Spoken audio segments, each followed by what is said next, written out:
Good evening and welcome to this week's programme. Nice for you to join me again, although it's not too pleasant today. A little bit different than the weather we've been having lately. We've had more sunshine than we've had the rain.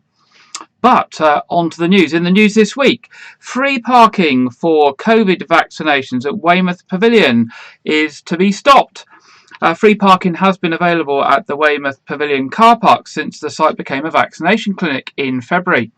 However, the car park, which is operated by Dorset Council, will no longer be available free of charge to patients, as the county prepares for an influx of visitors using the car parks as we move into the summer season.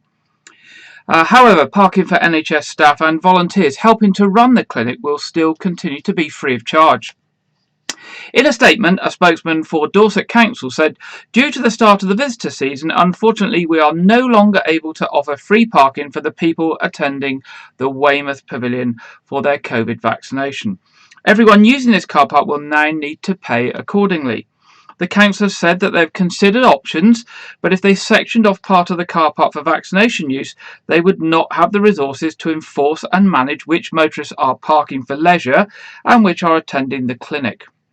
If we made the car park free for everyone, visitors would likely park for the day and there would be no spaces left for anyone getting their vaccinations. The Pavilion car park is, I guess, likely to be very busy for the next few months, in fact through to probably the end of September.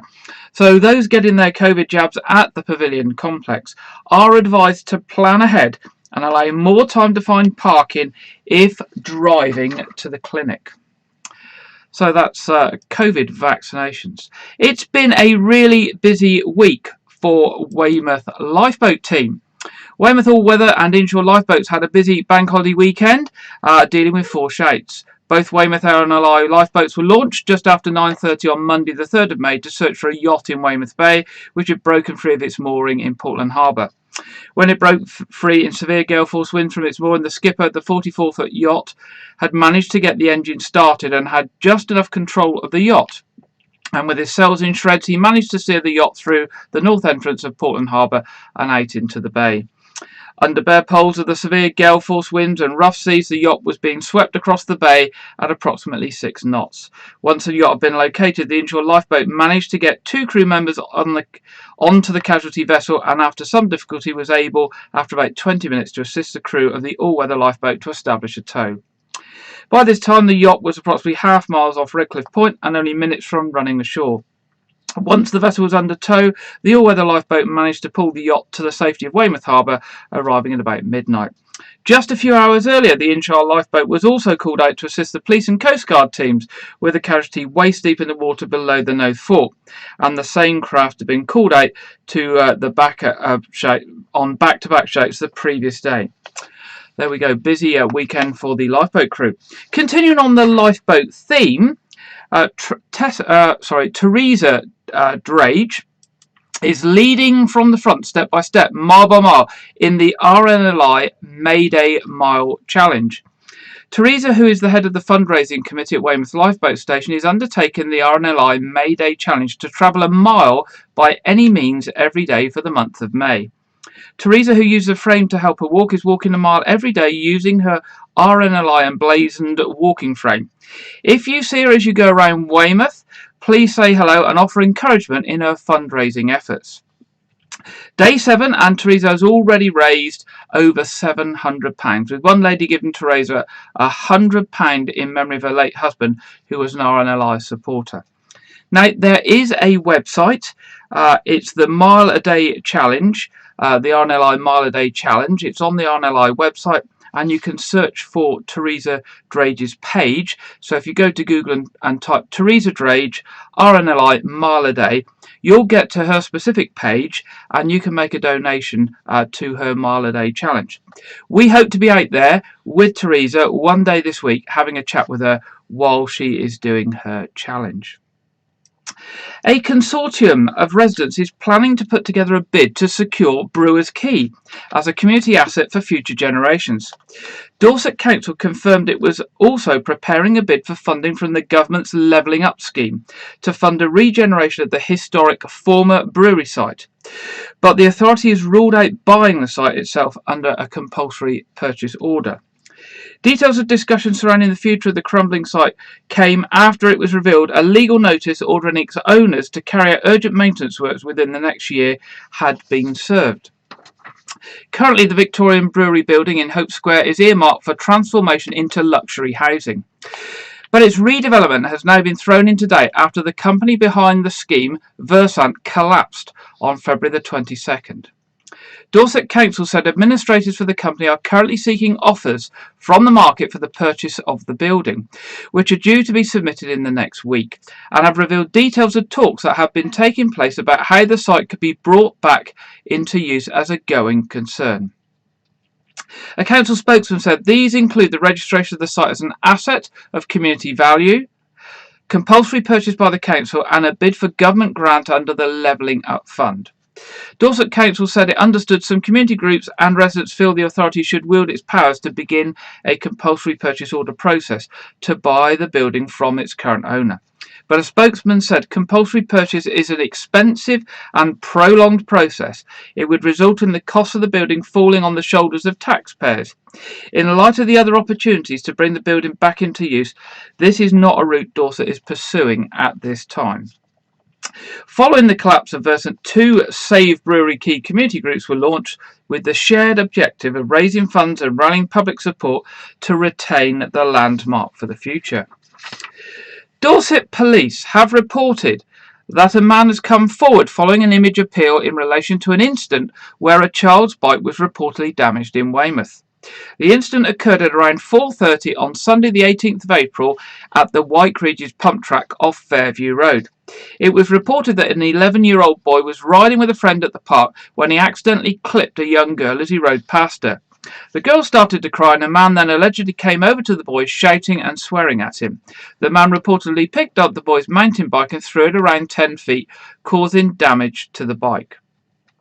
Following an image appeal to identify a man officers want to speak to, a man has now come forward and is assisting police with their inquiries. Dorset Police have also appealed for witnesses after a fatal road traffic collision near Weymouth and are renewing their appeal for information with a plea for residents to check home CCTV systems. Sergeant Rhys Griffiths of the traffic unit said, "To help our inquiries, I would urge any residents along Green Hill, Preston Beach Road and Preston Road up to Osmington Hill who have home CCTV systems that cover the road to please check their footage from around 4:30 to 5 p.m. on the evening of Tuesday the 4th of May. So that's 4:30 to 5 p.m. Tuesday the 4th of May. That's Tuesday just gone.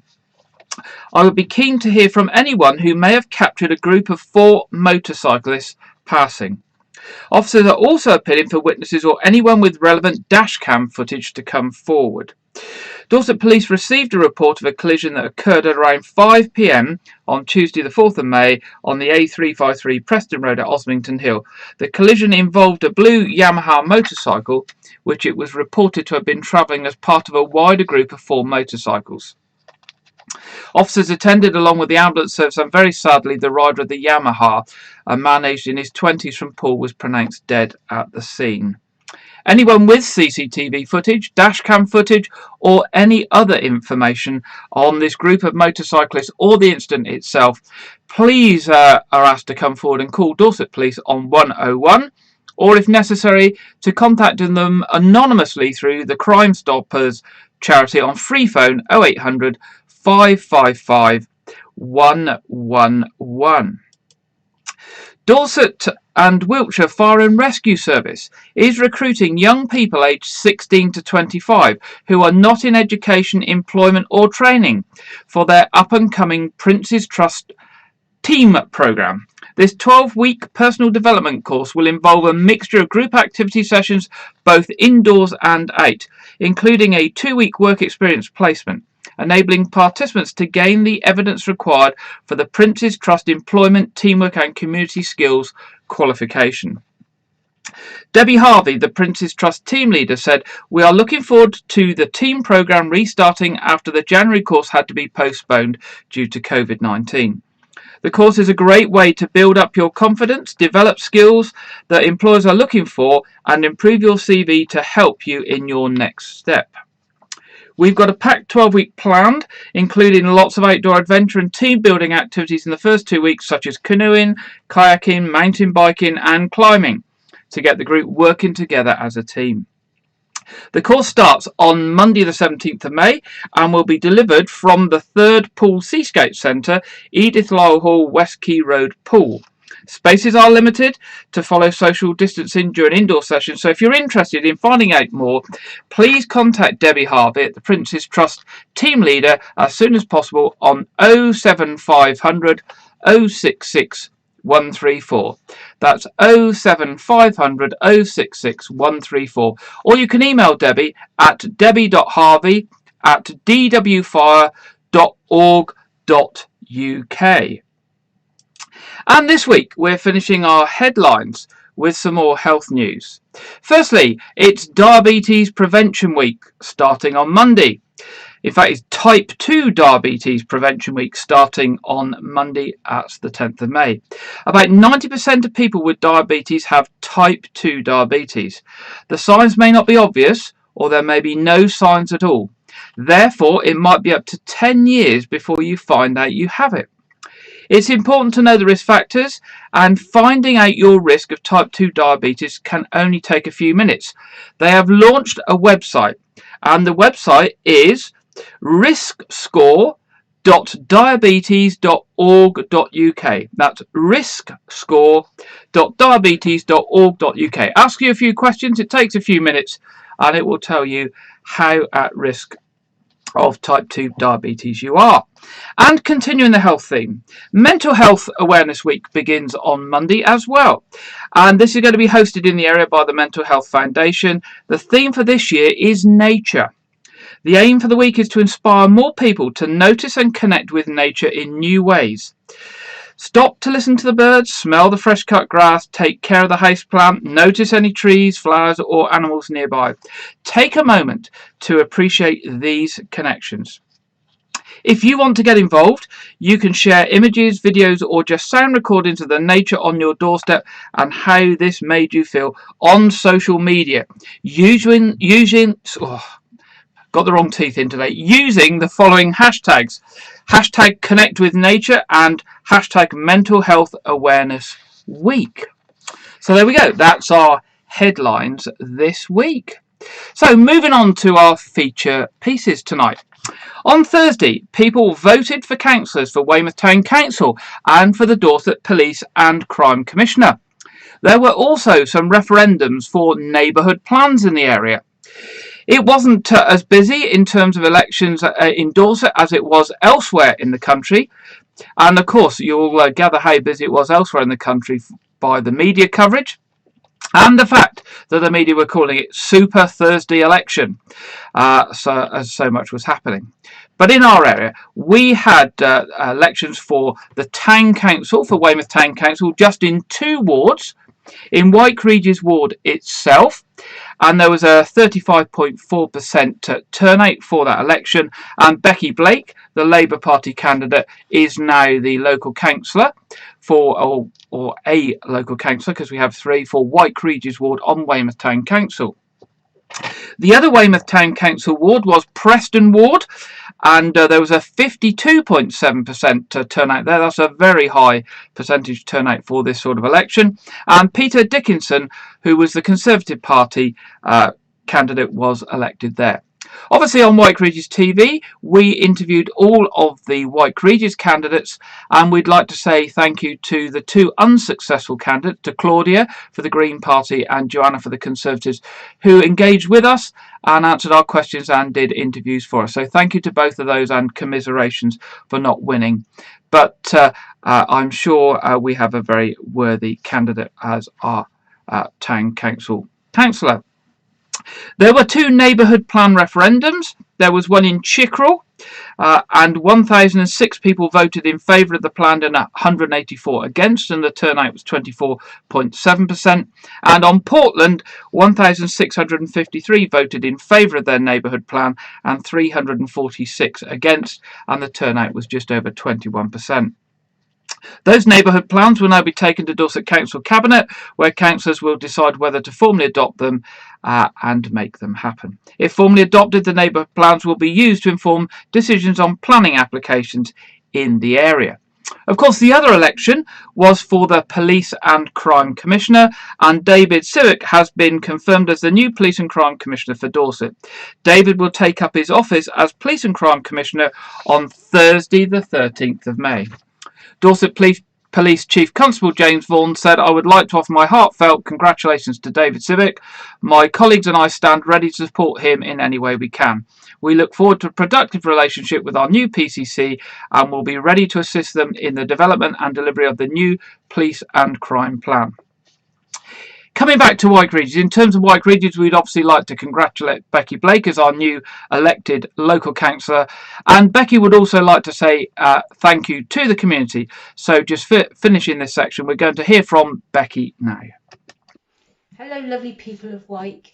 Gary has very kindly asked me if I'd like to say a few words to introduce myself as Becky Blake, your new councillor for Wyke. Sounds weird. I just want to say I am so truly honoured that you've elected me, and I can't wait to work with you to represent your needs and looking after our beautiful, beautiful home. This year's obviously been really tough for everybody, and priorities have changed. Things are going to be different, but that doesn't mean to say that I'm not going to work any less hard or be, I'm still going to be that loud voice that sort of lets everybody know what Wyke wants, what we need, and what we can give. For some of you, I mean, basically, I just want to finish by saying thank you so much for coming out and voting. Thank you for everybody who voted for me, and for those of you who didn't, please don't be despondent, because I'm here for you in exactly the same way, and I'm here to represent you, and I'm so proud to do so. So thank you so much, and Wyke, let's get things done. I look forward to hearing from you. Thank you there, Becky Blake. Oh, and we've got the lifeboat running again. There we go. Let's turn the lifeboat off. So that's Becky Blake, the new Weymouth Town Councillor for WykeRegis, who joins our other town councillors that we have already. Moving on to our second story this evening. Today we mark the 76th anniversary of VE Day. I'm sure you all remember how all the big events planned for the big 75th anniversary of VE Day this time last year had to be shelved, and how we had to move various events online. This year, as we think about VE Day, we also mark the centenary of the Royal British Legion. This week I learnt that a special song has been released to help raise funds for some of the Royal British Legion's work, and it involved a local chap from from Weymouth called Chip Walker, and his niece Chanel, who is a singer and songwriter. So this week our reporter Lydia looks at the centenary of the RBL, the Royal British Legion, and what Chanel and Chip have been working on. Today, the 8th of May, marks the 76th anniversary of VE Day. We remember VE Day each year as the end of the Second World War in Europe, a time of celebration, but also a time to reflect on the many thousands of people who gave their lives in the service of our country, and all the civilians who lost their lives too. There are of course those that did not give their lives, but who have lived with the scars of war, or other conflicts, both physically and also the effects on their mental health.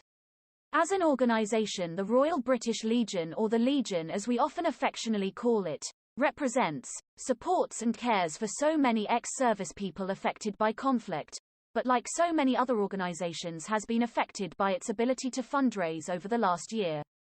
This year marks the centenary of the Legion, so as they reach their 100th year anniversary, it is a poignant time to help share the message of what they do and how important they have been to the lives of many of our servicemen and women. Our servicemen and women work under all types of unusual pressure, and some have experienced traumatic events that have resulted in the development of post-traumatic stress disorder, otherwise known as PTSD. Singer and songwriter Chanel, with her songwriting partner Roger Betts, assisted by her uncle Chip Walker from Weymouth and others, have produced a fundraising song to mark the centenary of the Legion. Chanel's grandfather was in the Air Force and flew Lancaster bombers back in World War II, and her uncle Chip is a veteran paratrooper, which is why supporting the military is close to her heart. The lyrics were inspired by the stories Chanel read by servicemen and women who have developed PTSD and their strength to speak out about their fight with the condition, and also what a testing time it has been this past year and a half. The Veterans Choir, the Airborne Warriors led by Chip, have recorded the song and put a video together which they hope will raise money in support of the Legion's 100th anniversary and beyond.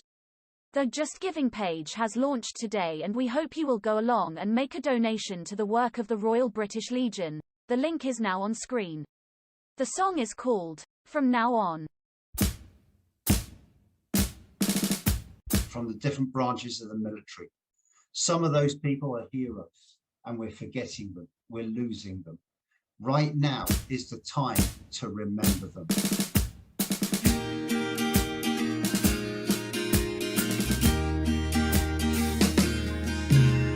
From now on, remember me.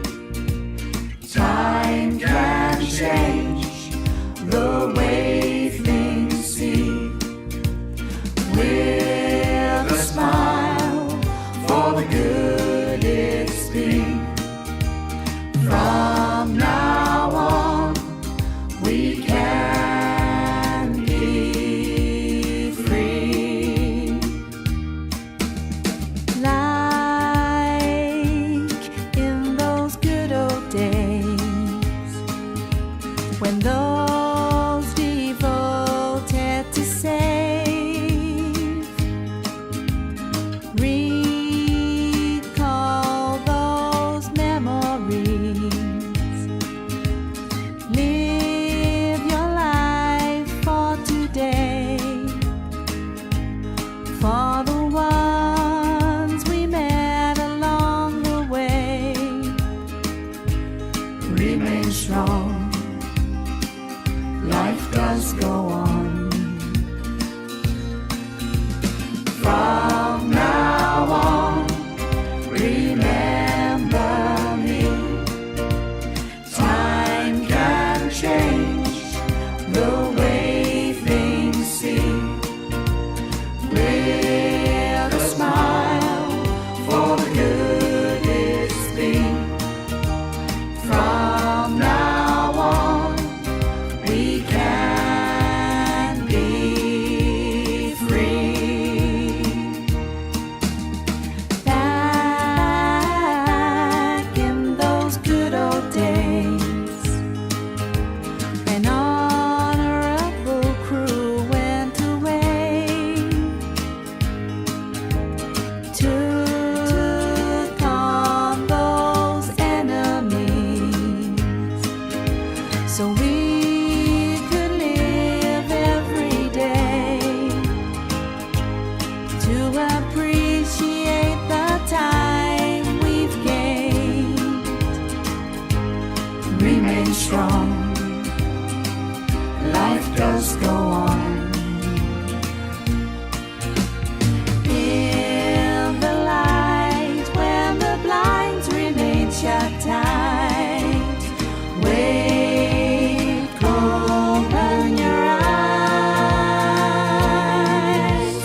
Take a thought for the one who used to fight, then find the strength to bear inside.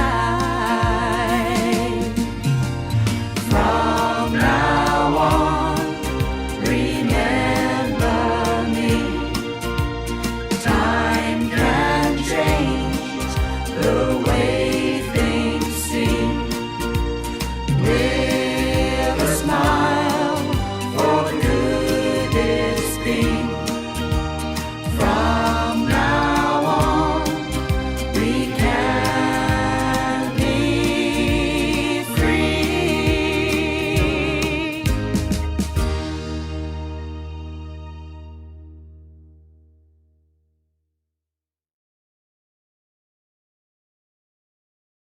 Of course, we all know the Legion helps to provide support for these people as well as many other fantastic causes. So I hope you will feel at this time of marking VE Day and the centenary of the Royal British Legion, that you might be able to make a contribution by visiting the Just Giving page. We hope sometime in the coming week to speak to Chip and see how the song has been received and how the fundraising is going.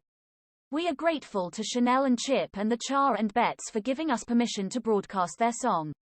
We are also grateful for the continued work of the Royal British Legion, and for all they do, and for everyone who supports them.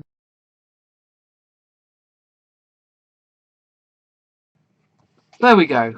I do hope you will go along to the Just Giving page. It's a very special year. Centenary is a massive achievement for the Royal British Legion, and they continue to do fantastic work. So it's rather a long website page, but I found if you go to the Google search engine and you type in British Legion song and Just Giving, it comes right to the top of the list. If it doesn't, just put in Airborne Warriors after it, and I'm sure it will. So thank you to Lydia for that report, and thanks to Chip and Chanel and the Airborne Warriors, and we hope to be speaking to Chip soon to see how the fundraising efforts are going. And we will put the link up on our Facebook page as well this evening in case you can't find it. Our next story this evening also looks back over a number of years.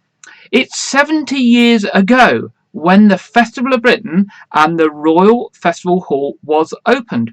And Janet Hall this week has been looking back over those 70 years to when the Festival of Britain happened and the Festival Hall opened.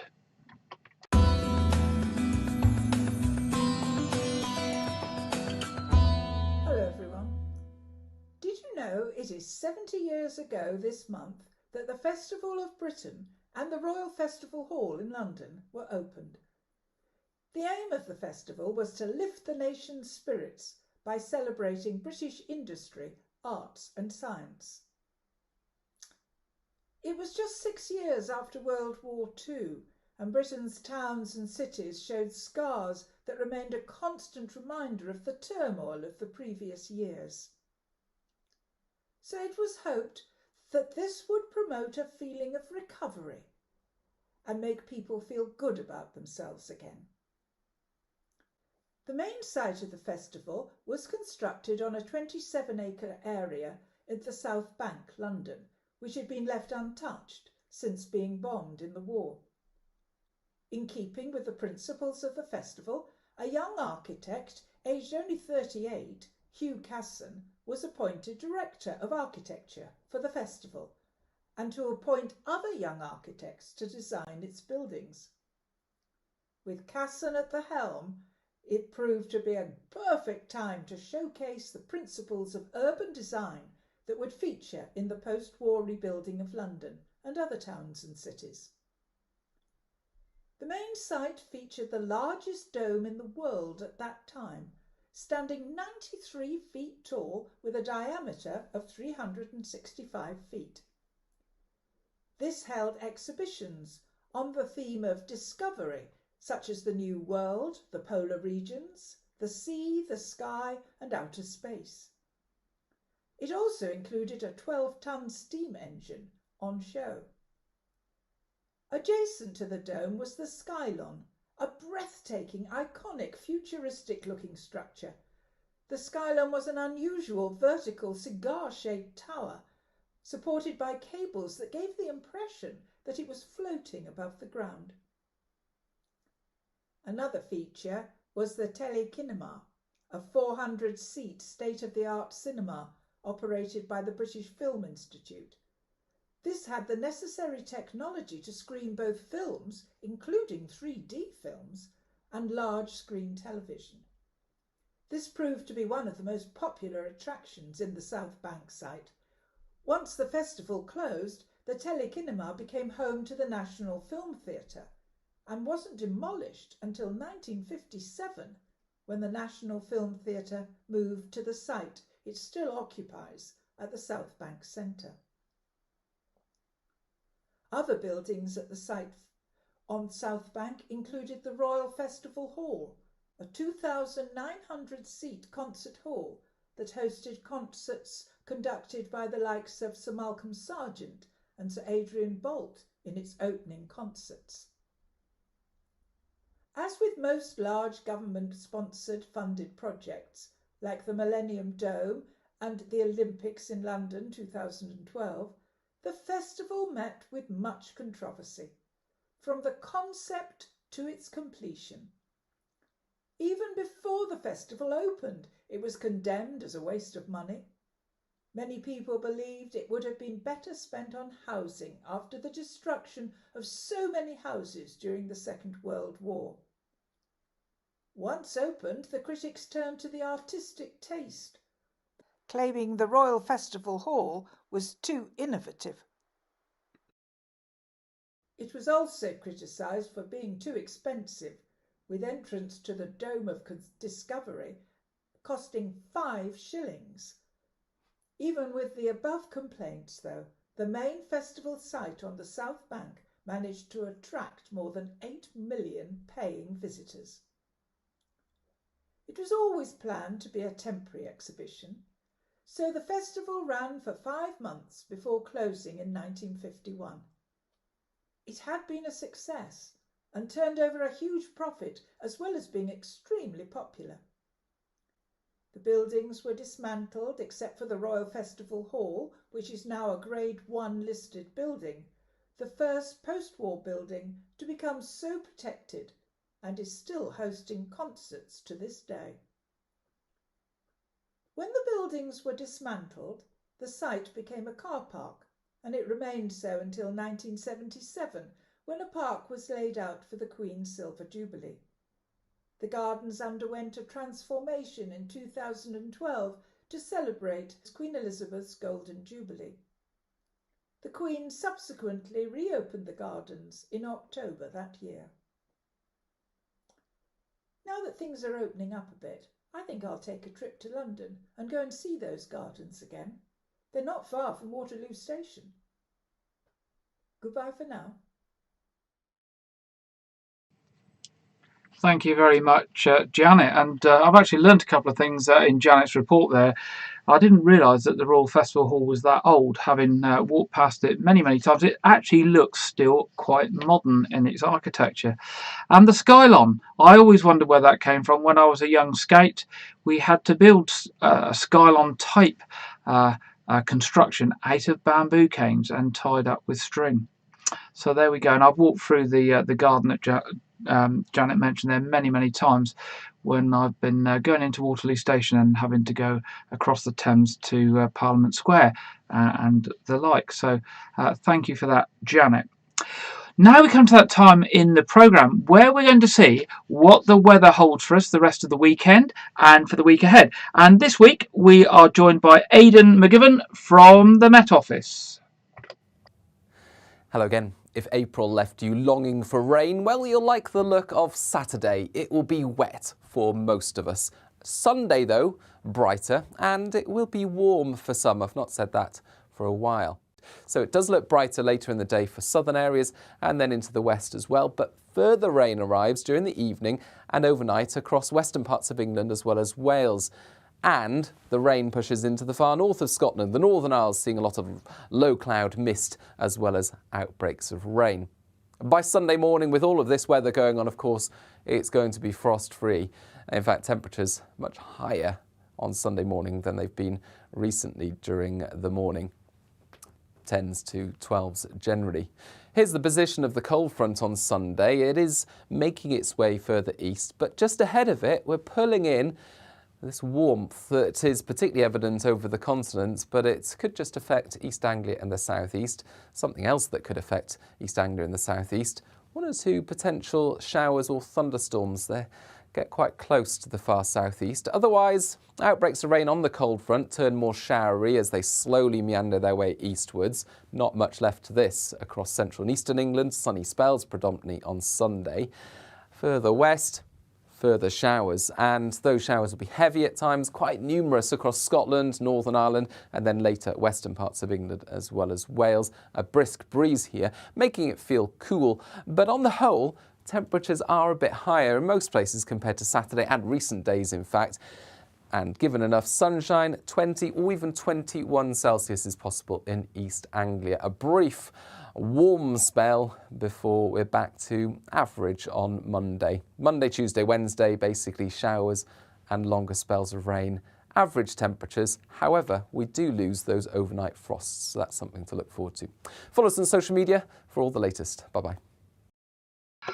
Thank you very much there, Aidan. And we're looking at our local weather in Weymouth, and we're actually right on the weather line here. And actually, as I looked out the window while Aidan was doing that forecast, I could see to the north of WykeRegis the heavy cloud, and to the south the very high level cloud. So I think we're right on the front at the moment, and that is exactly what delivers our very unpredictable and very changeable weather here down on the coast, and often means that we get better weather or certainly milder weather than is planned. So the week ahead is going to be mixed. It's going to be milder, it's going to be changeable, it's going to be cloudy with sunny spells, and there is going to be rain, and certainly towards the end of the week the rain could be heavier, but who knows.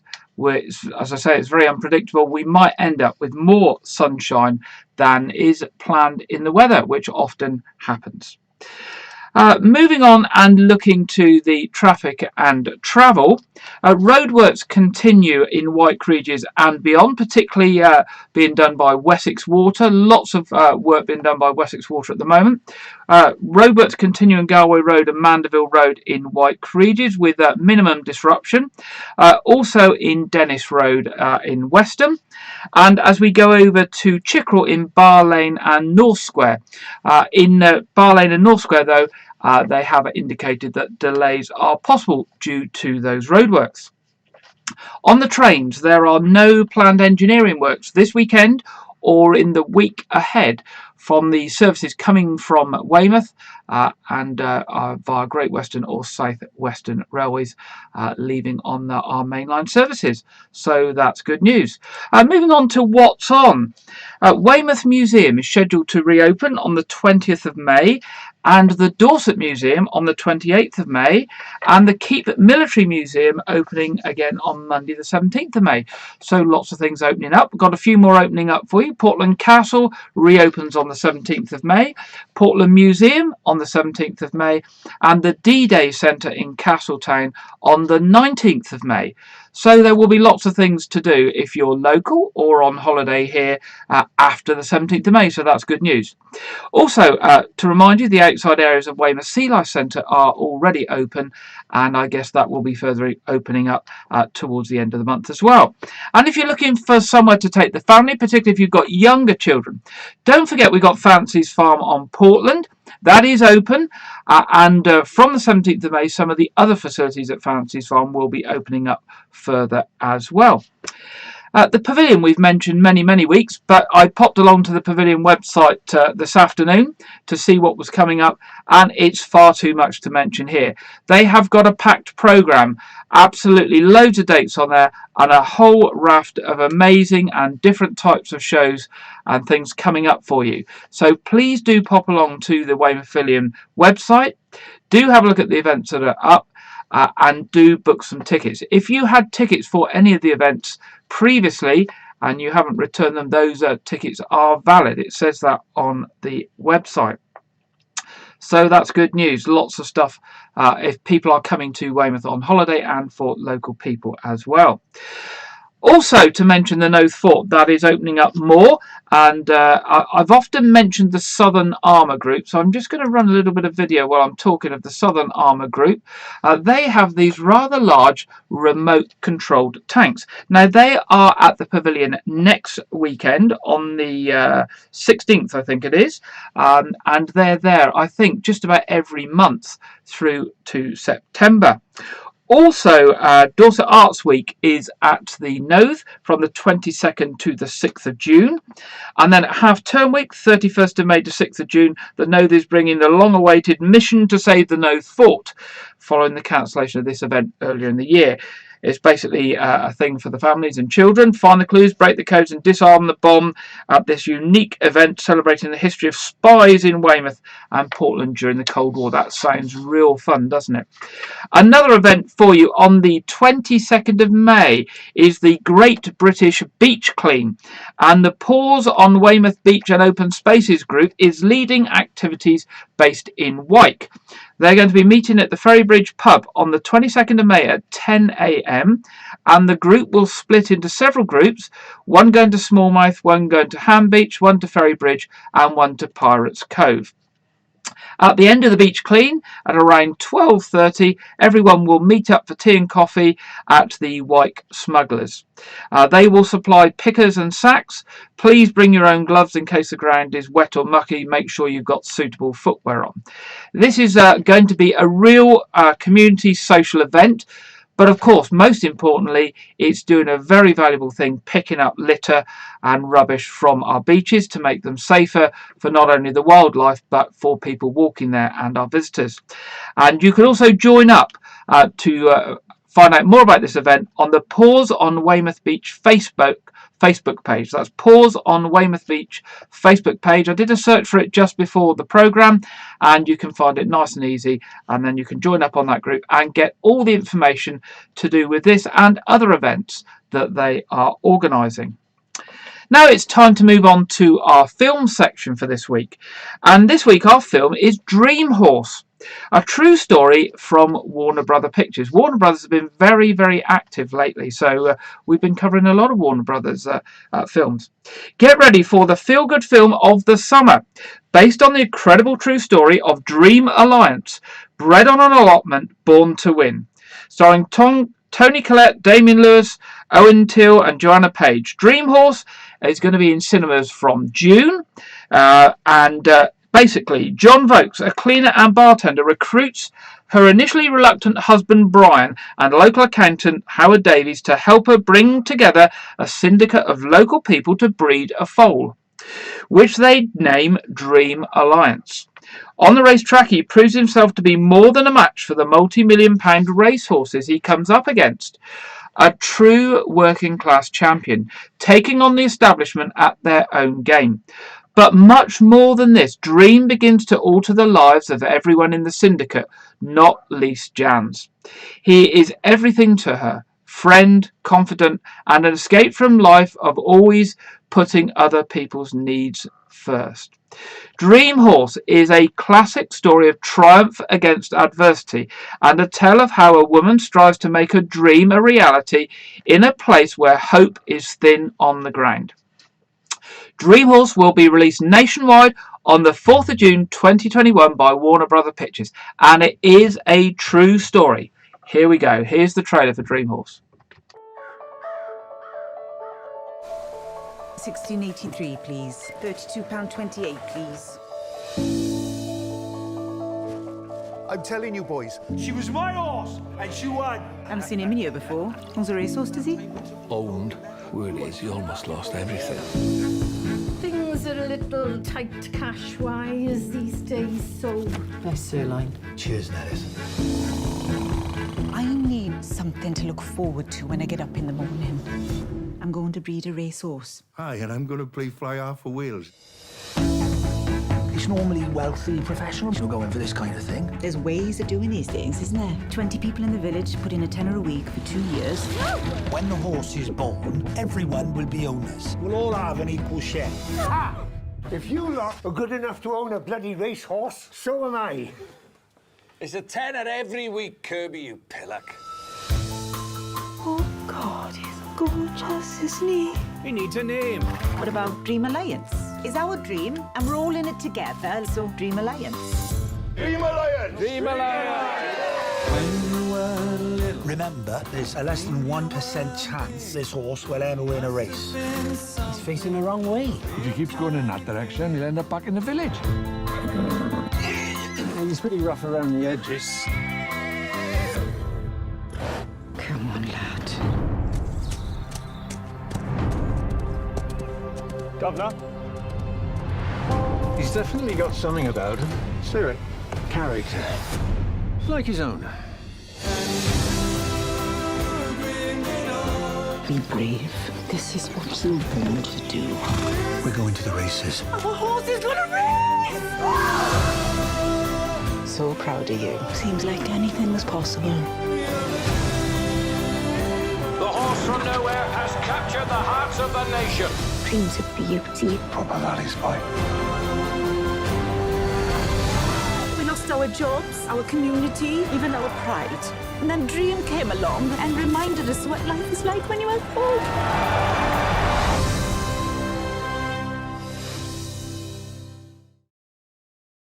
There you go. That's the film Dream Horse from Warner Brothers that comes out on the 4th of June, about the horse Dream Alliance and the syndicate that bred the horse and went from being down on its luck to being quite successful. Looks a really, really good film. So hopefully that's one that we can all enjoy. So just a few things to remind you of as we come to the end of tonight's programme. First of all, we have our quiz programme tonight at 7:30 if you want to join us on this channel and all our other usual channels. If you're interested in the church services in WykeRegis, All Saints Church has a service at 9:30 tomorrow morning, also live streamed, and St Edmunds at 11 o'clock. And of course, on Friday evening is our weekly gardening programme, A Week in Gardening with Clive Gray at 7 p.m, if that's of interest to you. I know the feedback we're getting about that programme is really, really positive, and Clive is enjoying running those programmes and producing those programmes for us over here in Dorset and also for the community in Kent where he lives. Of course, if you want to support other local media outlets, particularly those run by community volunteers for the community, don't forget to listen in on Keep 106 Radio, Air 107.2 Radio and Chesil Radio on the internet throughout the week for all your local news and information on local events. And other than that, I look forward to being back with you at 6 p.m. next Saturday evening. Good night, and I hope you have a really nice week.